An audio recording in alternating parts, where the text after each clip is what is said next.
Ning Rabies Awareness Month, mitanyag og libreng veterinary services ang Talisay City Veterinary Office sama sa anti-rabies vaccination, deworming og vitamin supplementation.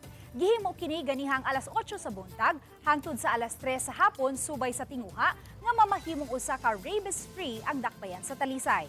Moduaw usab ang mga sakop sa Talisay City Veterinary Office sa kabarangkayan aron mapaduol ang ilang serbisyo sa kabalayan nga namuhi og mga iroong iring.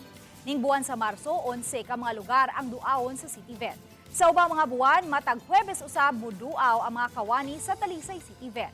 Ug bisa na gani, mismo diha sa kabalayan, ilabi na kundi makaya pagda sa pet owner ang ilang mga pet.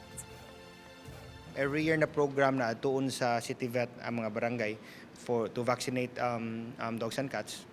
So gipadayon na karon tuiga. We coordinate with the barangay kung asa na puro or asa pa tuon o kinsay atuon sa mga tagsa-tagsa kabalay. That is what the City Vet is doing now.